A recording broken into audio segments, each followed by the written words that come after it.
this weekend, I think like Taken 2 is the third biggest October opening of all time.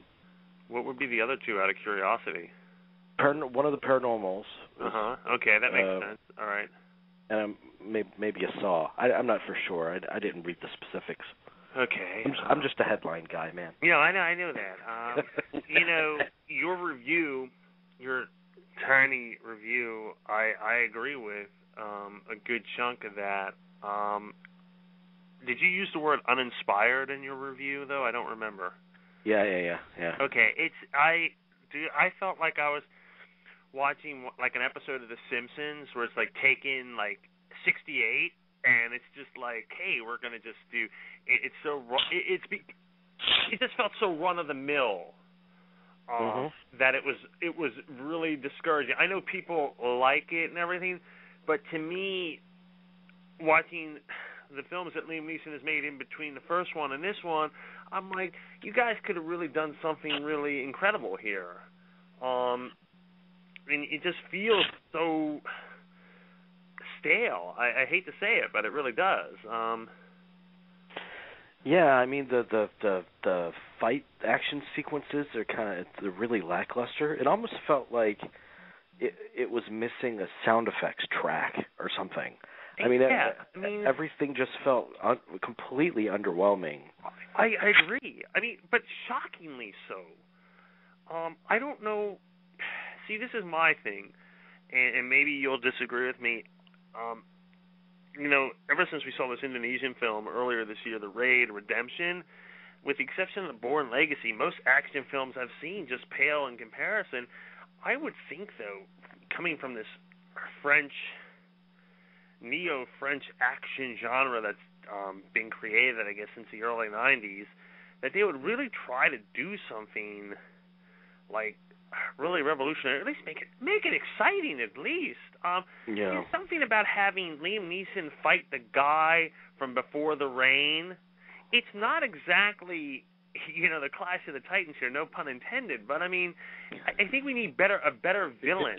I like that actor a lot, and he's been typecast ever since Before the Rain, but we just make it somewhat of a challenge. I didn't, he knew everything, like where he's calling Maggie Grace and telling, where with the map and everything. It's like, dude, I mean, you know what? I'll tell you though, the thing with the map, my favorite part of the movie. It could be completely improbable. Oh yeah. But I said, well, that's pretty neat. I mean, that's a little bit of invention in the movie, I mean, he kind of, to let people out there know that maybe haven't seen it, and it's not necessarily spoiling anything. No, that's not a spoiler. He allows, he kind of works with his daughter on the telephone. He's being held captive, and he helps her locate his whereabouts with a map and a marker and a pair of hand grenades. And it's interesting. I thought, well, that's a little bit inspired. Yeah, But the problem is, they never thought that the first one would be a hit. I mean, it was. I don't think anybody did. I mean, they released it in France. It was a big hit, and they were thinking it would be direct to DVD here in America, but they said let's give it a shot theatrically, and it became this major success. The movie could have easily been, had it starred anyone else, it would have been a direct to DVD. You could imagine Steven Seagal or one of the lesser kind of action figures. Don the Dragon Wilson. Yeah, anybody like that, like starring in that movie, and that's what that movie would have been. What made it unique was Liam Neeson playing that part. I mean, that elevated it. But we've seen Liam Neeson play that part now ever since that first Taken. Yeah. I mean, that's his stock in trade now. So the kind of the veneer of that has worn off by now. And then what do you do with the Taken sequel? I mean, you do more of the same. You just try to raise the stakes a little bit. I mean, that's what they did, but it seemed like you're absolutely right, just so run-of-the-mill and preposterous right down to the very ending of it.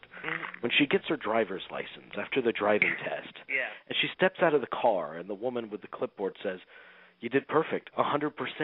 And I was like, she wasn't even wearing a seatbelt.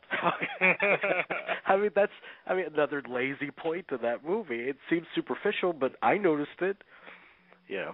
Yeah, no. I think but he's made some since Taken, like The Gray or even Unknown, that are actually good movies. But I don't know. I think you brought up another really good point, and that's the analogy to Charles Bronson. You know, there's a whole generation of people who start after Death Wish would never know that he was in a lot of older movies, really classic films, really great films. And I'm not saying I think The Verse of Death Wish is great. Don't get me wrong. And I even think some of the films he made after that are pretty good, especially The Indian Runner or something along those lines. But, you know, that was a good analogy. There's going to be a whole generation of people watching who will not know that Liam Neeson did these other movies before Taken, really. They'll only know him as the action hero.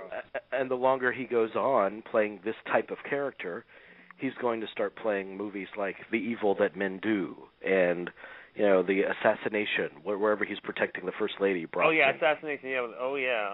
Yeah, those types of movies. I mean, you know. Jerry, did you notice they used 2 tracks from the soundtrack? Yeah, and I especially I was looking for it because when you said it, and it was just like, oh, really, guys, really? I mean, from the score. From what? They used Cliff Martinez's score from Drive. I mean, in one of the action sequences. They did. Really? The choice of music is just odd to begin with. I mean, the pop songs that they put in. It's only just Tarantino odd. can really get away and do that kind of thing justice, really. Yeah, and 50 years from now. Yeah. I mean, use it like when it just hasn't come out last year. Yeah, I know. That was odd. That was incredibly Yeah, that's strange. At least Tarantino uses more Cody from the 60s. Yeah, I mean. I bet you're going to see stuff like that happen a lot. You know, maybe it was used as like a test track or something like that, the music, and they said, hey, it works fine, let's buy the rights for it.